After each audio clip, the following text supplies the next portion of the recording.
So what's the big problem with wealth creation?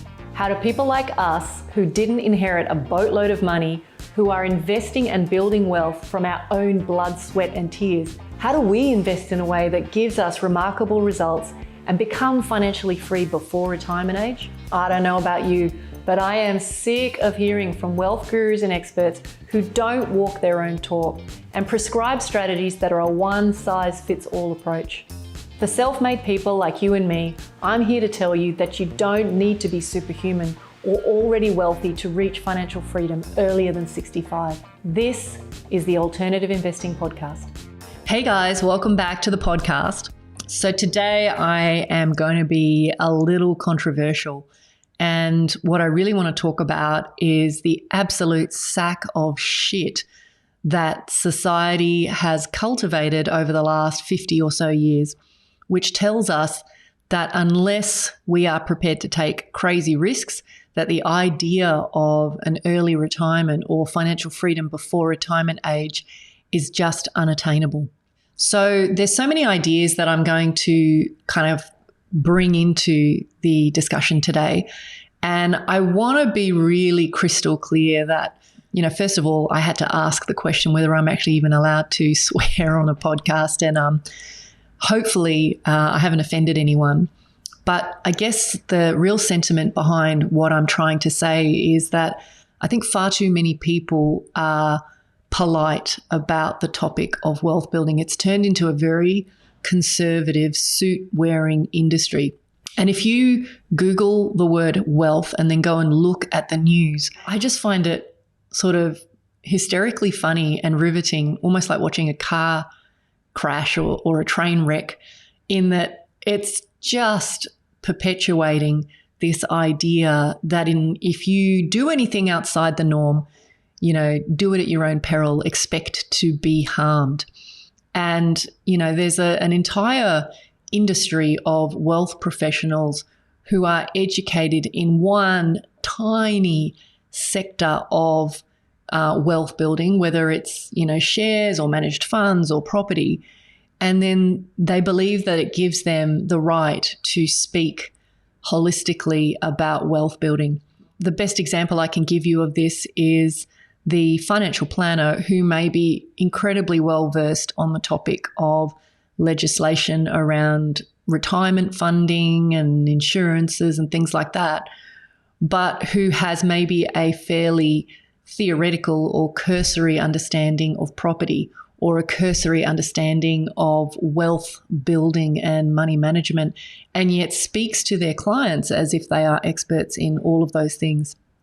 I think there's a massive incongruence between the number of people wearing hats claiming to be wealth gurus, and yet at the same time, they themselves are not investing in their own product, or they are certainly not financially independent.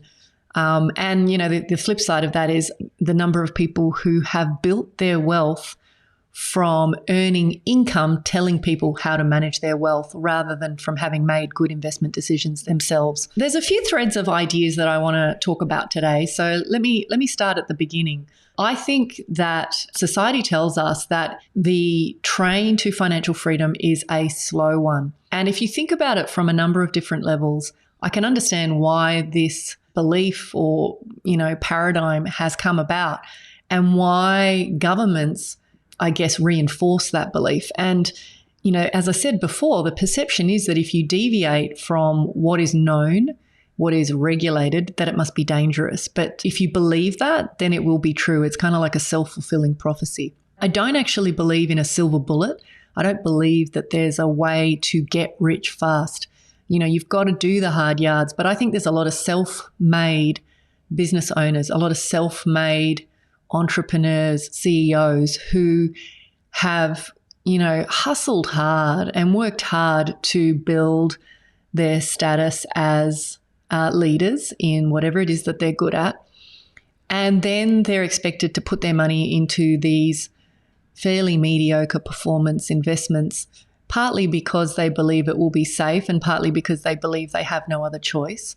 And so it's pretty uninspiring for a lot of people, you know, when they think about like, how am I going to build wealth? So if I were going to suggest a paradigm shift, it's to start thinking about this concept of velocity of money. And I've talked about this in past podcasts where, you know, you got to start thinking like the banks and the retirement funds, which is they tell us, put your money with us, we'll look after it and we'll pay you a pretty piss poor rate of return on it. And then they go and use that money to invest it over and over and over again to get maximum velocity so they can make as much money as they possibly can.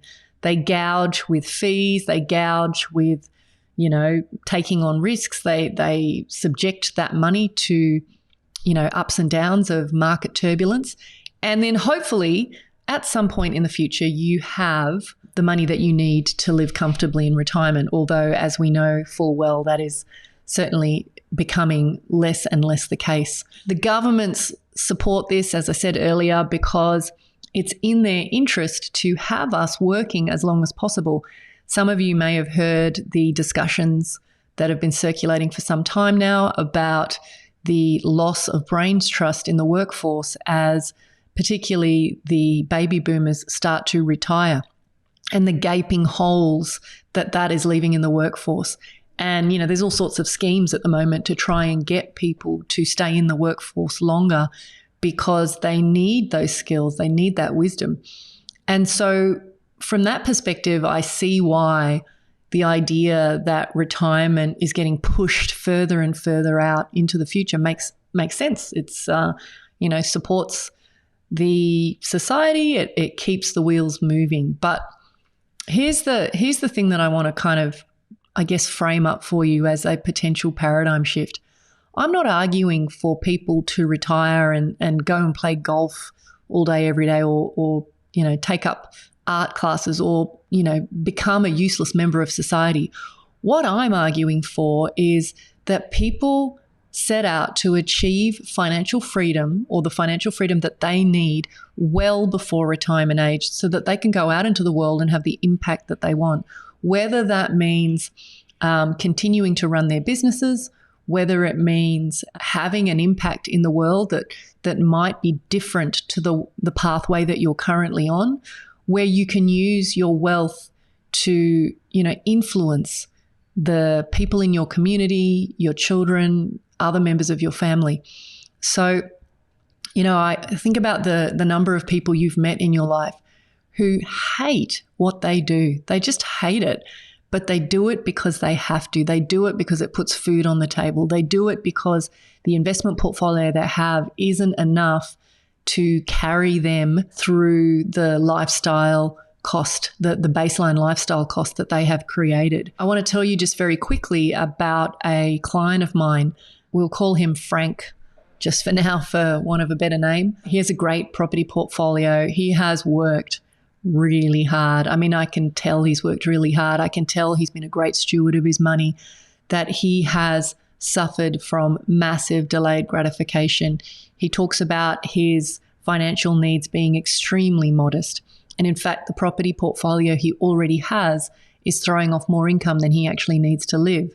But at the same time, he's one of those guys that sees the responsibility of continuing to grow his financial base. He feels he has a responsibility. You know, he has children that he wants to leave a financial legacy to. He recognizes that there's an element of impact and that, you know, he enjoys the idea of, you know, taking stewardship and investment to the next level. So the process that we're going through is we've actually set a new passive income goal. We've set a new Inkosi goal. We're analyzing what he already has. At the moment, it just looks like one big bucket of investments that spits out a bit of money.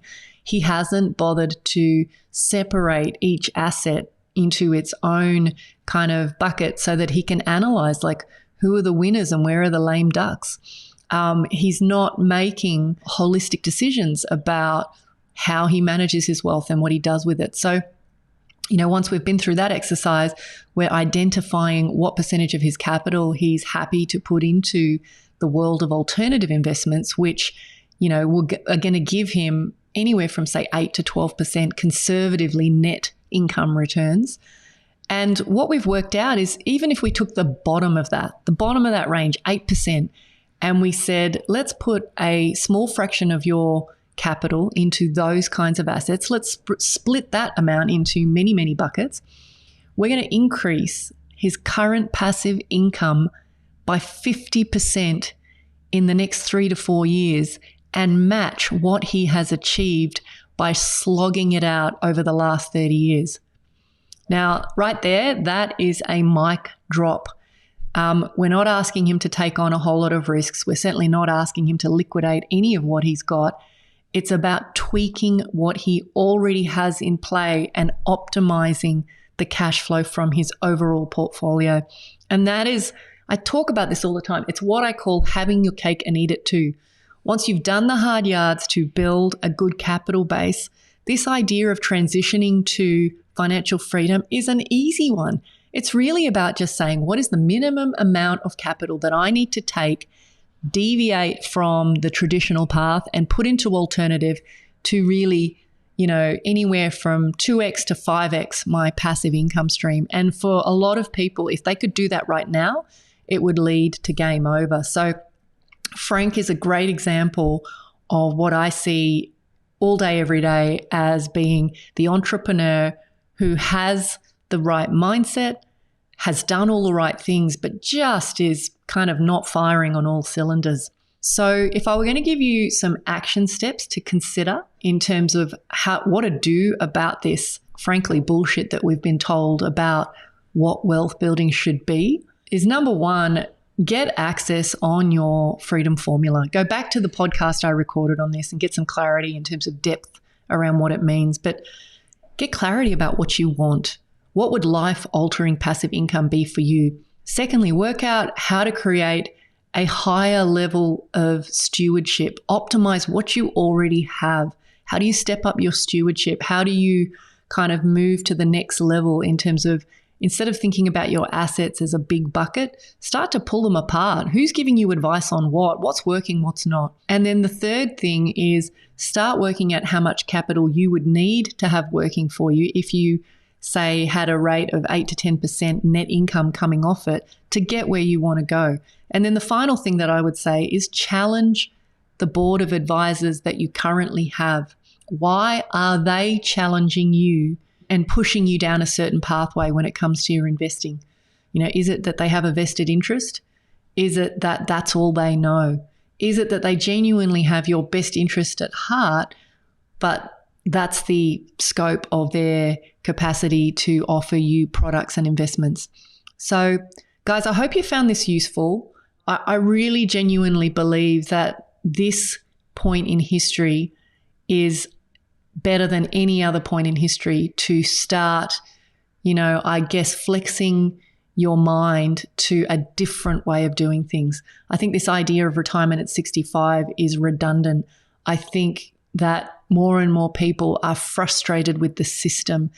All these people I know who are self-made, who didn't inherit a whole lot of money from their parents, they've made it themselves, whether it's through sheer grit or just talent.